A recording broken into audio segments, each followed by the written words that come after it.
communauté musulmane du Gabon en fête demain après 29 jours de jeûne religieux.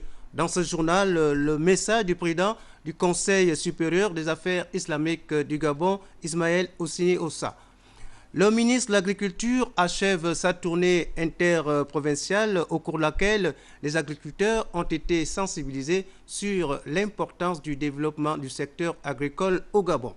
Alain Jonas Vouma, membre du comité de normalisation de la FEGAFOOT, c'est l'invité de ce soir. Il nous parlera de la rencontre de samedi entre le Gabon et le Cameroun dans le cadre des éliminatoires du championnat d'Afrique.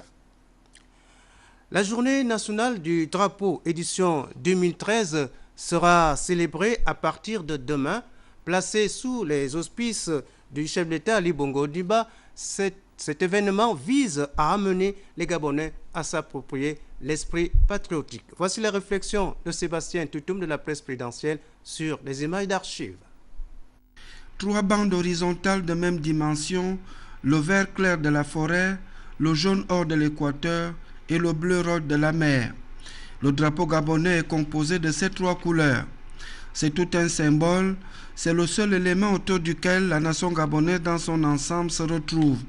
Depuis sa création en 1959, le drapeau gabonais nous rappelle que chaque citoyen est un grand acteur de défense des valeurs contenues dans la devise de la République, à savoir union, travail, justice. Le président gabonais se situe dans cette vision quand il initie la journée nationale du drapeau. Notre nation, elle n'a ni besoin de régionalisme, ni besoin de tribalisme. Notre nation a besoin de cohésion et de sérénité. Notre nation a besoin de paix et de développement.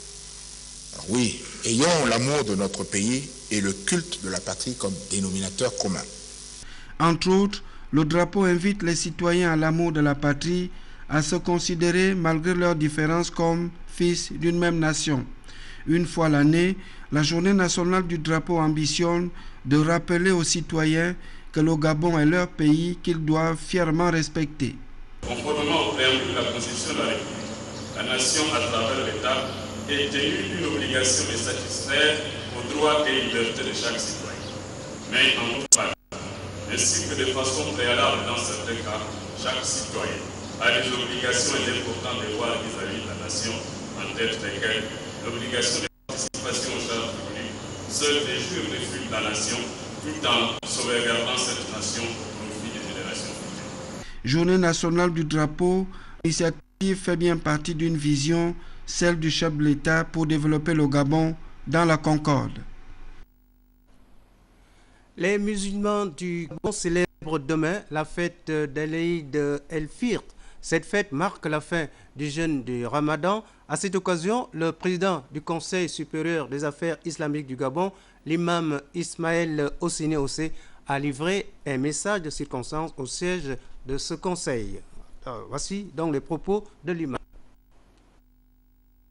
Chers frères et sœurs dans la foi, que la paix, la bénédiction et le salut du Tout-Puissant soient sur vous. Gloire à Allah, notre Seigneur, à qui nous devons ce retour vers vous, afin d'annoncer avec amertume la fin et le départ effectif et définitif du mois de Ramadan de l'an 1434 de l'ère hégirienne. La préoccupation actuelle reste l'agrément de ces œuvres, de ces actes rituels, mais soyez rassurés que celui à qui Allah accorde la faveur de l'évoquer et de l'invoquer, Allah subhanahu wa ta'ala ne le privera pas d'exaucement. Il nous revient donc de renforcer ses acquis par le prélèvement de la zakatul fitr. Cette aumône, à base de denrées alimentaires, fut instituée par Allah subhanahu wa ta'ala et destinée aux nécessiteux. Nous exprimons nos profondes gratitudes aux États qui, par le biais de leurs ambassades respectives, ont considérablement contribué au bon déroulement de ce mois de grâce, ce mois de miséricorde. Merci à leurs excellences, merci aux particuliers musulmans et non pour leur altruisme. Puisse Allah veiller sur ce pays qui nous abrite tous, sur ces autorités en tête desquelles son Excellence Ali Bongo Ondimba, président de la République, chef de l'État, et que perdure la paix au Gabon, dans la sous-région en Afrique et partout dans le monde. Bonne fête de la rupture à toutes et à tous.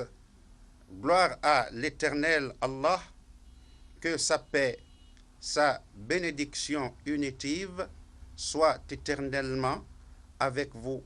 Wassalamu alaykum wa rahmatullahi wa barakatuh. Après notre journal, vous suivrez l'intégralité de ce message de l'imam Ismaël. Le ministre de la Santé, à la rencontre des responsables des structures sanitaires du secteur privé, Léon Zouba, rentre donc de Port-Gentil où il est allé s'entretenir avec les opérateurs de cette localité. Voici le reportage de Marie-Josée Ndombi. La santé des Gabonais est une question qui préoccupe nos autorités, en tête desquelles le président de la République, Ali Bongo Ondimba. C'est dans ce cadre que le ministre de la Santé a entamé une série de rencontres avec les opérateurs économiques de l'intérieur du pays. Première étape, Port-Gentil, où le professeur Léon Zouba a échangé avec ces derniers dont l'implication s'avère nécessaire pour un système de santé performant au Gabon. Vous percevez à travers les lignes le souci de chef d'État, du gouvernement et du ministère de la Santé dont j'ai la charge pour que le secteur privé lucratif et non lucratif, s'approprie et s'implique profondément dans une offre de soins de qualité, de bonne expertise, parallèle à l'offre de soins publics reposant sur la hiérarchie des soins. Nous avons donc le souci de voir se développer le partenariat public-privé pour favoriser la concertation, les échanges d'expériences et promouvoir le travail en réseau. Le volet consacré à l'accès aux médicaments et au diagnostic de qualité a également figuré au centre des discussions. Nous souhaitons humblement la cohérence, mais surtout l'adhésion des officines, l'adhésion des laboratoires, pour plus de rigueur. Parce qu'aujourd'hui, comme partout ailleurs malheureusement, le Gabon n'est pas épargné par cette mauvaise arme. Cette arme aujourd'hui qui est le faux médicament, le médicament illicite. La cohésion et la cohérence de ceux qui doivent désormais guider l'action des structures sanitaires de notre pays pour une offre de soins et un accès aux soins de qualité pour tous les Gabonais. En tout cas, le séjour du ministre de la Santé à Port-Gentil avait beaucoup plus une tonalité pédagogique et informative. C'est ce que nous précise ici Marie-Josée Ndombi. Faciliter les efforts de réforme du secteur de la santé et aider le ministère à mener la politique du chef de l'État en la matière, c'est l'objectif recherché au cours de ces échanges avec les opérateurs privés. Cette rencontre à caractère pédagogique a permis aux différents orateurs de sensibiliser l'assistance sur les procédures d'exercice de la médecine au Gabon qui se définissent en termes de normes. Et ces normes vous amènent à des limites. Il faut qu'on sache passer la main. Ce n'est pas parce qu'on a ouvert un cabinet de soins infirmiers que nous devons faire des consultations ou opérer dans ce cabinet de soins infirmiers. Le cabinet de soins infirmiers se limite à faire des soins infirmiers. Le cabinet médical a un paquet d'activités autorisées, ainsi de suite. Donc, tout type de structure a un paquet d'activités autorisées. Et nous veillons à ce que certains soins ne sont pas faits dans l'anarchie. Si vous pensez que vous n'avez pas de gynécologue dans votre structure, il est mieux de référer le malade dans un établissement où il y a un gynécologue certifié. Le gouvernement, dont le devoir est d'assurer un meilleur état de santé aux populations, est en train de tout mettre en œuvre pour doter le Gabon d'un système de santé performant. Il y a des critères de performance qui doivent s'intégrer dans chaque unité de notre pays. Donc c'est dans ce sens-là que les textes qui régissent ce ministère seront désormais rendus disponibles. Maintenant, lorsqu'on parle du système de santé, l'OMS définit 6 piliers du système de santé. Et le premier pilier, c'est la gouvernance. Le deuxième, ce sont les prestations. Le troisième, les ressources humaines. Le quatrième, les ressources matérielles. Cinquième, ressources financières. Le sixième, l'information. Au sortir des discussions, les opérateurs privés du secteur santé exerçant à Port-Gentil ont pris la pleine mesure de leur implication en tant que partie prenante dans l'atteinte des résultats souhaités par la tutelle. Après la santé, on passe à l'agriculture. De son côté, le ministre de l'Agriculture, Julien Nkorbekele, vient d'achever une tournée dans les provinces de la Nyanga, de Langounié, du Moyenogoué et du Welentem. Les explications et détails avec Gabriel Guilain Lemami et Francis Ngom. Accueillis de part et d'autre par les gouverneurs de la Nyanga, Langounié, le Moyenogoué et le Welentem, le ministre de l'Agriculture, Julien Nkorbekele, et son ministre délégué, Célestine Ba Ogewa, et l'importante délégation qui l'accompagne, vu l'importance qu'accorde le chef de l'État Ali Bongo Ondimba au développement de l'agriculture, cette tournée interprovinciale a permis non seulement au ministre d'échanger avec ses collaborateurs de différentes directions régionales agricoles, mais surtout de sensibiliser les agriculteurs sur l'importance de l'agriculture, futur pilier important pour l'économie du pays. D'un lieu à un autre, le ministre en charge de l'agriculture a tenu des séances de travail au cours desquelles plusieurs problèmes lui ont été soumis, tels que les problèmes de logistique et surtout des pachydermes dévastateurs des plantations. C'est une question que le gouvernement ne néglige pas du tout. Nous réfléchissons. Vous savez, le Gabon n'est pas un pays isolé. Nous avons signé des conventions internationales pour la protection d'un certain nombre d'espèces animales, dont l'éléphant. Bon, on doit respecter nos engagements internationaux, mais nous devons aussi protéger nos populations. Donc nous sommes devant ce dilemme. Nous en sommes conscients et nous trouverons une solution satisfaisante pour toutes les parties. En bon pédagogue, le ministre de l'Agriculture, Julien Nkorbekele, a rappelé aux agriculteurs l'importance que revêt le secteur agricole et a interpellé les uns et les autres à plus d'implication pour le développement de ce secteur. Nous sommes porteurs des messages de son Excellence Ali Bongo Ondimba, président de la République, chef de l'État, qui nous a chargé de dire aux exploitants agricoles que pour lui, l'avenir du Gabon, l'avenir de notre pays repose sur le développement de l'agriculture. Donc c'est un message d'espoir. Dire aux agriculteurs, aux exploitants agricoles de ne pas se décourager, de ne pas baisser les bras, parce que notre avenir en dépend. L'un des constats faits par le ministre reste le phénomène de l'exode rural et de la mise en œuvre des coopératives qui constituent les facteurs de déséquilibre au développement du secteur agricole. Demain, l'agriculture sera l'or vert du Gabon et l'Afrique le grenier du monde. Il n'est plus question de faire une agriculture de subsistance, mais de production. La mise en place des coopératives et l'aide du gouvernement à travers le ministre de l'Agriculture devraient contribuer au développement du secteur agricole dans notre pays. Et le ministre Julien Nkorbekele et son délégué Célestine Ba Ogewa ont procédé tour à tour aux inaugurations des ateliers de transformation de manioc, aux visites de différents sites et surtout à la remise officielle du matériel agricole aux agriculteurs, dont du président de la République, Ali Bongo Ondimba. L'avenir du Gabon repose désormais sur le développement de l'agriculture. C'est dans ce cadre que le président de la République, Ali Bongo Ondimba, dans le souci d'encourager les agriculteurs dans leurs tâches régaliennes, fait don de matériel agricole dans chaque province, remis ici par le ministre de l'Agriculture, Julien Nkorbekele, qui de sa part a attiré l'attention des bénéficiaires à faire bon usage. Nous sommes venus avec 2 tracteurs agricoles qui vont réduire la pénibilité du travail agricole. Nous sommes également venus avec quelques engins, notamment les motos et les bicyclettes, pour le personnel d'encadrement du ministère de l'Agriculture. je voudrais vous demander de faire bon usage de ce matériel agricole, de ces tracteurs. Un geste qui n'a pas laissé insensibles les bénéficiaires qui ont émis leurs sentiments. Lorsque vous avez des outils de ce genre, on ne peut être que très satisfait.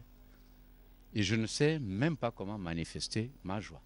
Nous avons des terrains aussi qui ne sont pas favorables aux tracteurs. C'est une bonne chose pour ceux qui ont par exemple des beaux terrains. Mais si vous avez un terrain, pour nous, ça c'est une bonne action, une très bonne action. Et on remercie beaucoup le chef de l'État.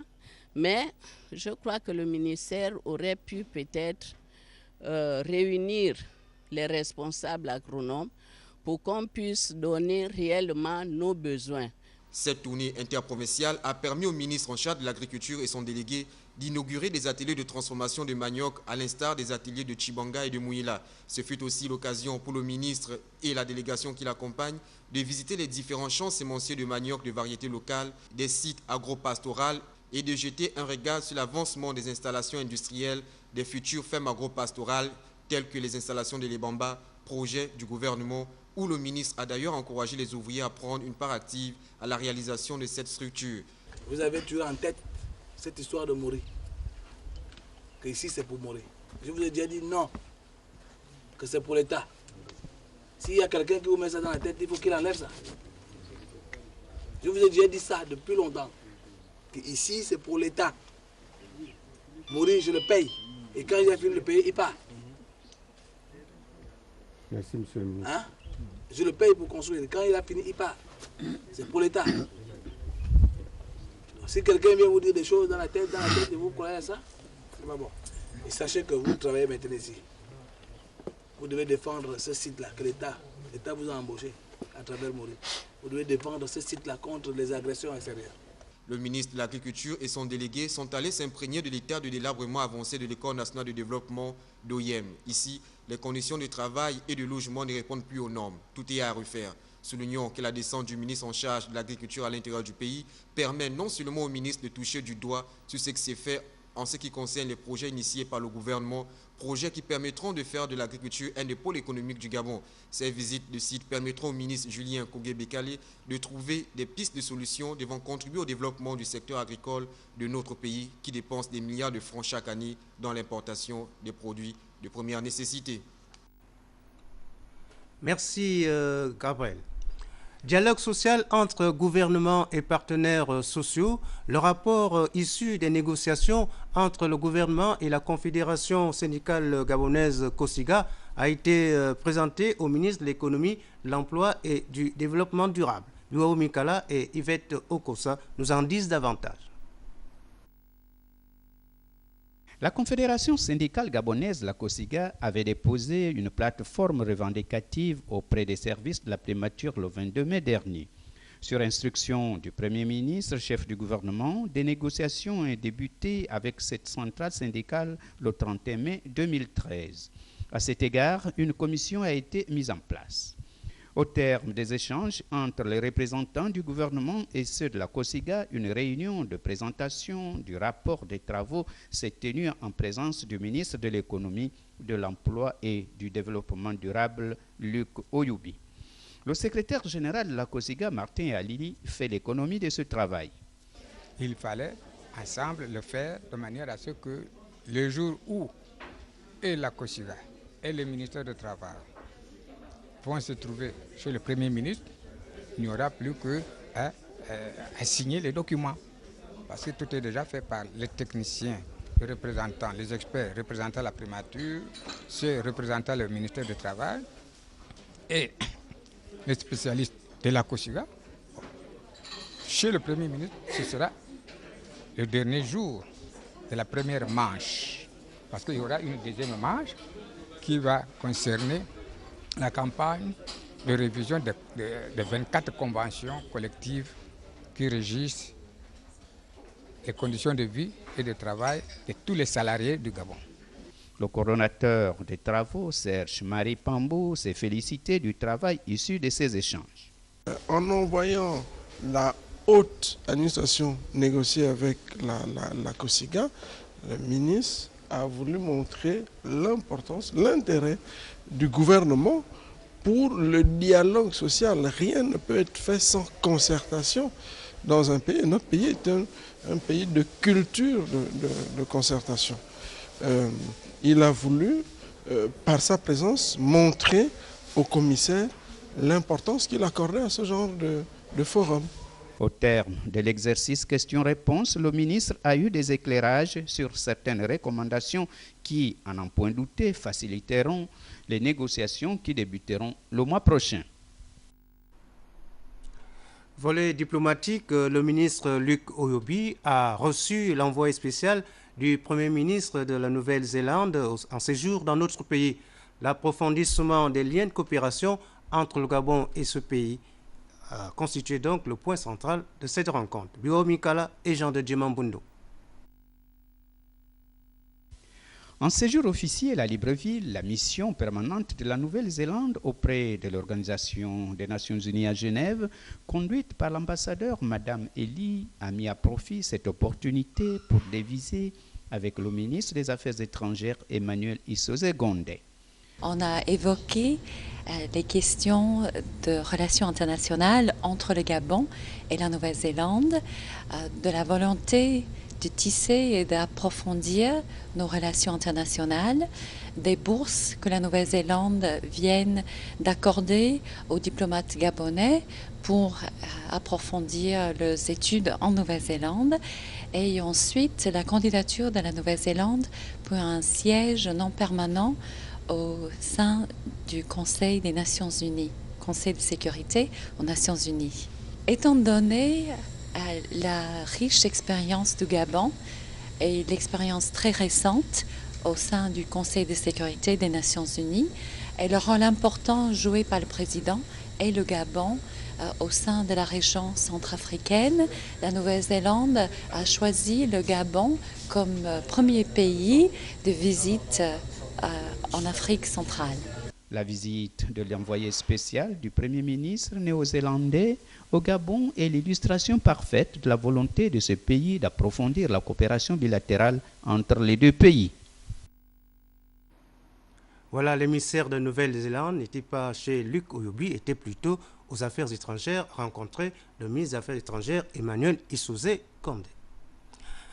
Après OIM, dans la province du Wellington, la délégation du secrétariat exécutif du Parti démocratique gabonais a séjourné hier dans la province de l'Ogooué-Maritime dans le cadre de la tournée interprovinciale que Faustin Boukoubi effectue à travers le Gabon. Reportage Amélie Blanche Mbougueyi et Michel John Boudéa.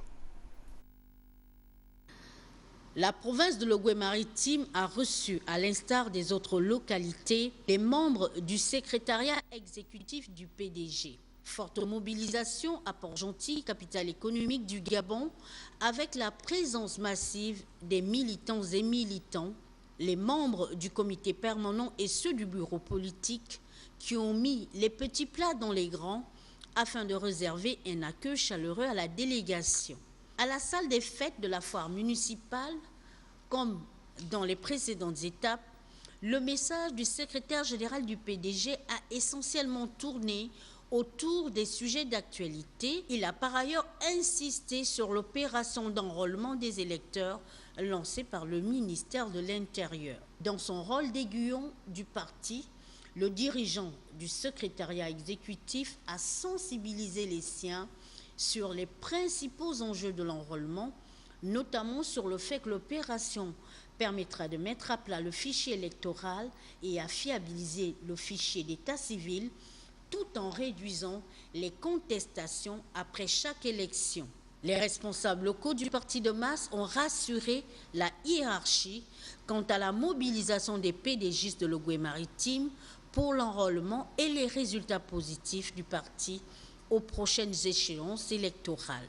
Dans la soirée, Faustin Boukoubi s'est entretenu avec les secrétaires provinciaux de l'UFPDG et l'UJPDG, et pour clore en beauté cette étape, un dîner gala a été offert à la délégation du secrétariat exécutif du PDG.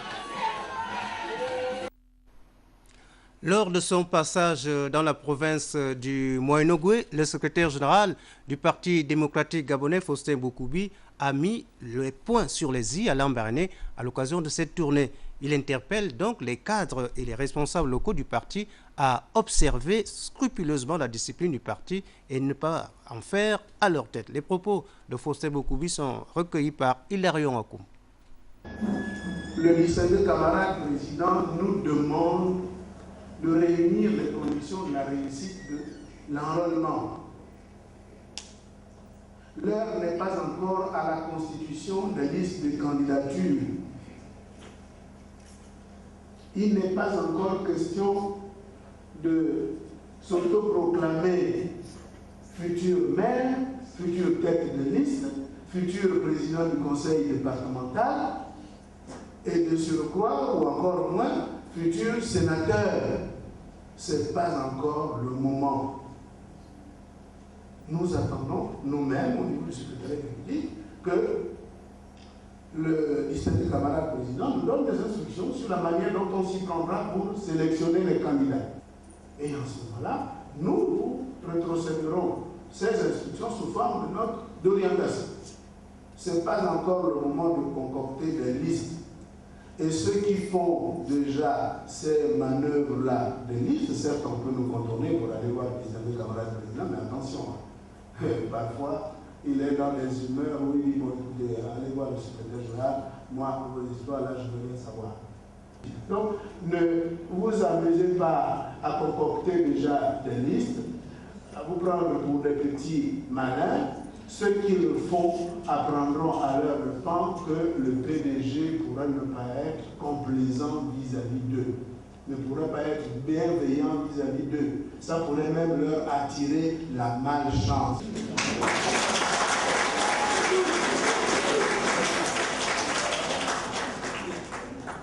Pendant ce temps, à Bikele et Koitini, les autorités politiques PDG de cette localité ont entamé une campagne de sensibilisation sur l'enrôlement, les opérations d'enrôlement qui se déroulent en ce moment à travers le pays. Ivo Yono les a suivis dans cette campagne. La biométrie et ses enjeux, pourquoi se faire enrôler, comment, qui et pourquoi. Voilà la biométrie, voilà la biométrie. Demain, nous allons parler des élections locales. Nous allons expliquer pourquoi les élections locales. Face à la population d'Ikoitini et de tout le Komomonda, Jean-Baptiste Bam et son association situent et édifient le peuple sur l'essentiel. D'aller se faire enrôler, d'aller massivement se faire enrôler, afin que lors du scrutin à venir, de novembre, ils puissent évidemment voter. Parce que si on n'est pas enrôlé, on ne peut pas voter. Attentifs, ces citoyens de la province de l'Essuaire ont eu droit à toutes les informations cruciales et utiles liées au processus d'enrôlement en cours sur tout l'étendue du territoire national. Les bureaux sont maintenant ouverts, disponibles. Il y a des agents au niveau d'un coltan, l'école d'un coltan, et à l'école de Sassa. Et nous avons également expliqué le niveau de découpage, les nouvelles limites, non seulement la commune d'Ontoum, et c'est les membres de ces 3 arrondissements. Et en particulier, nous avons parlé de notre arrondissement, le 2e arrondissement, la commune d'Ontoum. Lancée depuis plusieurs jours par le ministère de l'Intérieur, l'opération d'enrôlement de tous les citoyens en âge de voter a commencé. Voter les gens susceptibles de soutenir la vision du chef de l'État, son Excellence Ali Bongo Ondimba, la vision de l'émergence. Et pour son plein succès, Jean-Baptiste Obama et toutes les associations du coin ont jugé utile d'initier cette série de rencontres qui va se poursuivre dans le département du Komomonda. Merci Yves.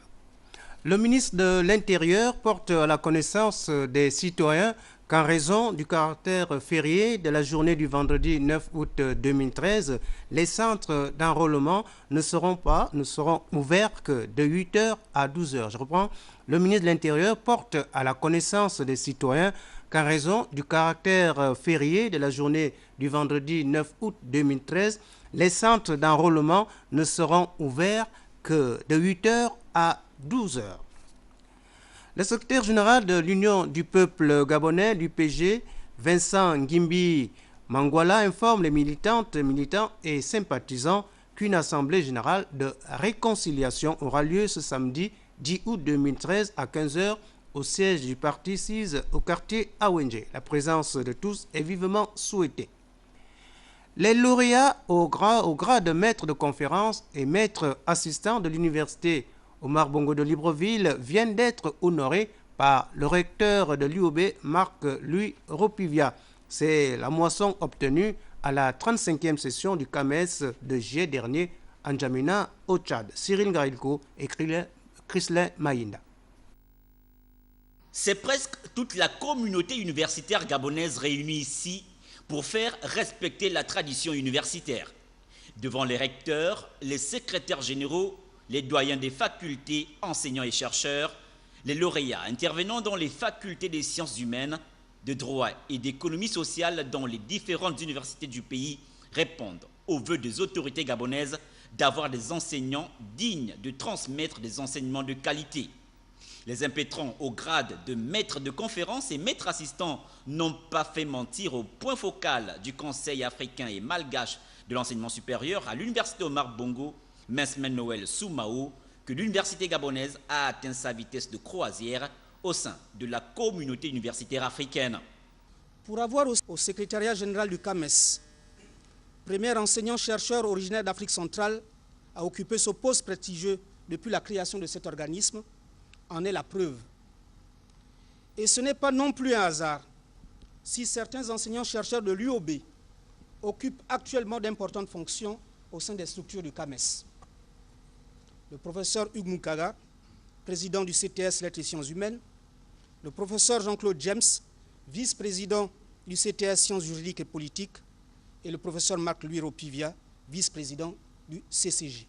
Le professeur Albert Ondossa, président du jury du concours d'agrégation.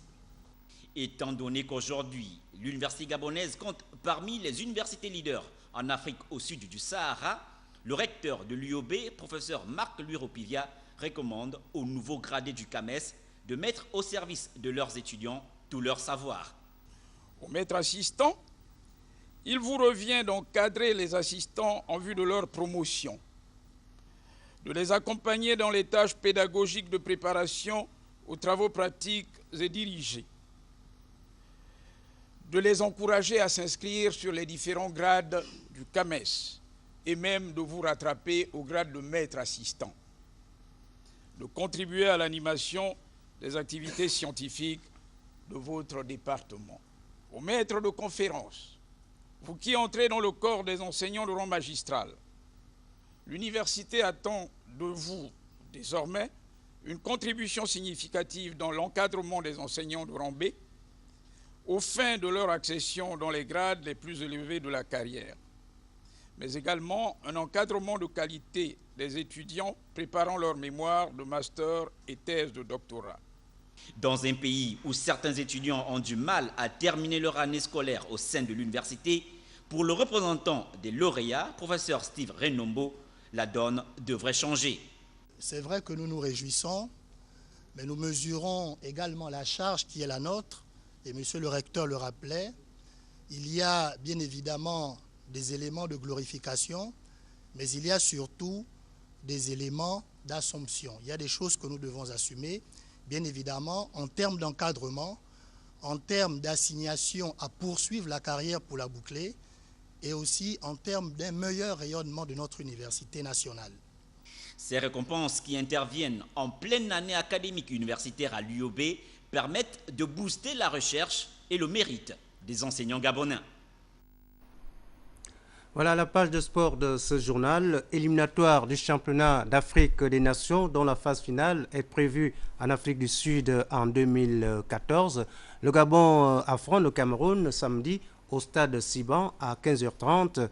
Et au match aller, déjà, le Cameroun avait battu le Gabon sur le score d'1-0. Alors, pour en parler, nous recevons ce soir Alain Jonas Vouma. Il est membre du comité de normalisation de la FEGAFOOT. Monsieur Vouma, bonsoir. Bonsoir. Alors, le match est Monsieur samedi. Célestin Obam Nguema. Nguema Obam. Voilà. Alors, le match est samedi, le match retour Gabon-Cameroun. Alors, quelle disposition, quelle communication, quelle information précise? Bon, mais les informations liées au match de samedi sont essentiellement liées à la billetterie. Nous savons que la capacité d'accueil du stade de Sibang est d'environ 3000 places assises, parce que les exigences internationales interdisent qu'il y ait des spectateurs debout. Donc on n'aura pas de personnes autour du stade. Et donc nous avons édité pour cette rencontre 3000 billets de 10 000 francs, 100 billets de 5 000 francs et sans invitation. Il convient également de noter qu'il y a des accréditations qui ont été prévues à l'ensemble des organes de presse, hein, et ces accréditations sont à retirer au siège de la Fédération gabonaise de football, 6 à Ovendo, dans la commune d'Ovendo. Voilà. Alors, et donc les informations liées au match, à cette rencontre, il convient de noter que les Camerounais, l'équipe du Cameroun arrive ce soir à Libreville. Ils étaient prévus arriver à 20h45. Voilà. Alors pour la forme des garçons, le regroupement, ça s'est bien quand même passé là?